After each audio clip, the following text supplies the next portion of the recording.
What if the reason you keep making the same mistakes is not like a willpower or discipline? What if it's just that you never stopped or paused long enough to see the pattern?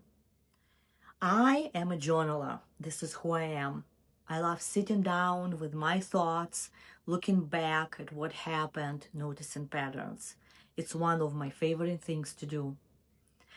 So when someone told me that reflection is a waste of time, I felt it deeply.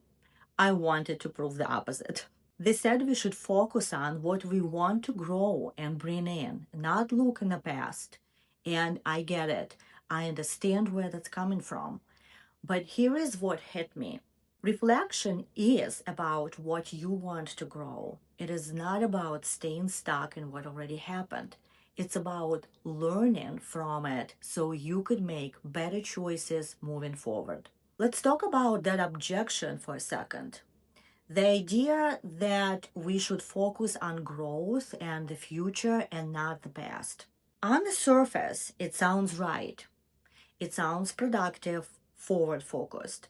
But when you actually leave it out, here is what happens.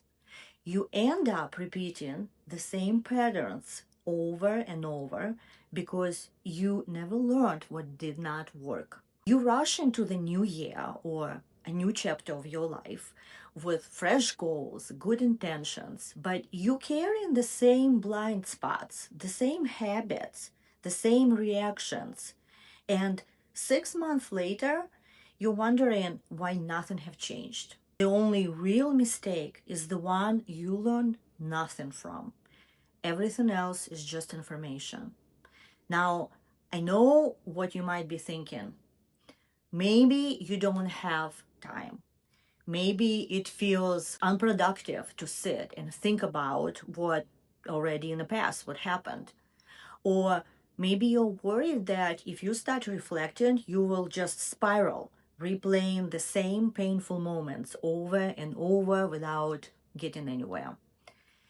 And that's a real concern because spinning in circles and reflection are not the same thing. When you're spinning, you replay the same moment over and over. You ask, why did this happen to me? Why? But you're not actually looking for an answer.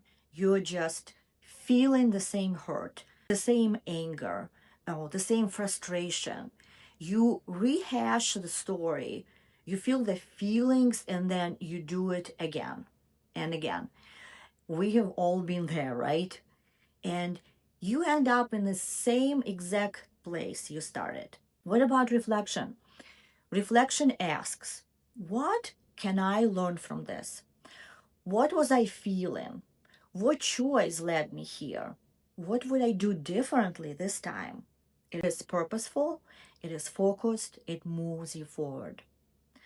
Without reflection, you're flying blind into the next year, yes, but also into the next relationship, your next job, your next big decision.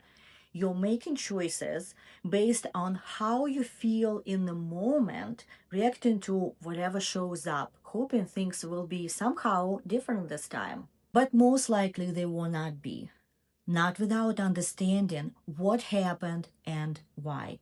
I'd like to share the three practices that actually work. The first one is what I call a values filter review. This is where you look back at the year and ask, what aligned with my values? Not what went well or badly, and this is completely different topic, but this is about alignment. Maybe you value connection, but you spend most of the year saying yes to things that left you exhausted and lonely. Or maybe you value creativity, but your calendar was packed with tasks that felt so mechanical and draining. Once you see what was out of alignment, different choices become possible. Say no to things that pull you away from what matters, or building in time for what actually fills you up. The second practice is an emotion check in. What feelings came up for you repeatedly this year? Not big moments. We're talking about just everyday feelings. Did you feel anxious a lot? Or resentful? Overwhelmed? Lonely? Excited? Peaceful? Your emotions show you where something needs to shift. If you felt anxious all year, maybe you were overcoming or avoiding something important. What is it? If you felt resentful, maybe you were giving more than you had to give or waiting for someone else to notice your needs instead of speaking them out loud. When you ignore your emotions, they don't go away. They just show up louder next year. The third practice is mistake to pattern making. Although I don't like the word mistake. Let's say this is where you take something that didn't go the way you wanted, and instead of just feeling bad about it, you look for the pattern. So let's say you overspend this year. Again, you could just feel guilty and you promise yourself to do better next time. Or you could ask, when did I overspend? What was happening? What was I feeling? Maybe you notice you overspent when you are stressed, or when you're avoiding a difficult conversation, or when you're trying to make someone else's happy. That's already the pattern. And once you see it, you can stop it. But you can't change what you don't see. You follow me? If you want support with this, I have created a 5-year end of year journal that works you through with guided prompts. I'm using it myself and it helps me to see the patterns and understand what matters to me and make choices that actually align with who I am becoming. Find the link below. Now, I know some of you are thinking, but I don't have time for this. And I get it. Life is full. But here is what I have learned. 15 minutes of reflection now saves you months of repeating what didn't work. That compound effect of consistent reflection is this. Over time, you start recognizing these patterns as they are happening, not years later. You become more intentional, more aligned with who you actually want to be. Here is what shifts when you actually reflect. Instead of rushing into the new year with a list of resolutions you picked because they just sound great, you're making choices based on what you have learned about yourself. You know what works for you and what doesn't. You know what drains you and what fills you up. You know where you tend to get stuck. Without reflections, you're just hoping things will be different. With reflection, you're creating the conditions for things to actually change. Here is the truth.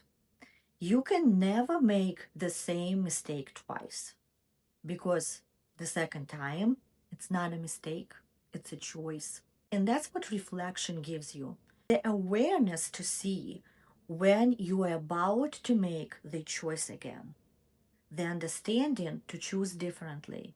You stop being surprised by the same patterns. You see it coming and you choose differently.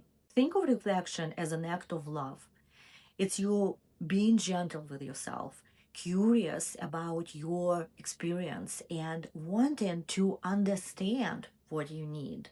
You're not here to judge what happened or punish yourself for mistakes. You're here to learn and to grow and to make choices that feel more aligned with who you are becoming. If you have been putting off that year-end reflection because it felt like dwelling on past or self-criticism, please don't. You have permission to reflect. You have permission to understand yourself. Because here is what I know. You can't build a life that feels aligned if you don't understand what's been pulling you off course. Here is your challenge.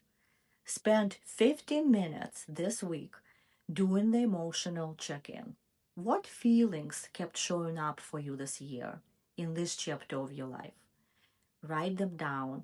Share one in the comments. The journal I mentioned is linked below if you want the guided prompts for your year. And next week, we're talking about something that comes up a lot when you feel worn down, but you're not sure if what you're feeling is telling you to rest or if it's just telling you something else entirely.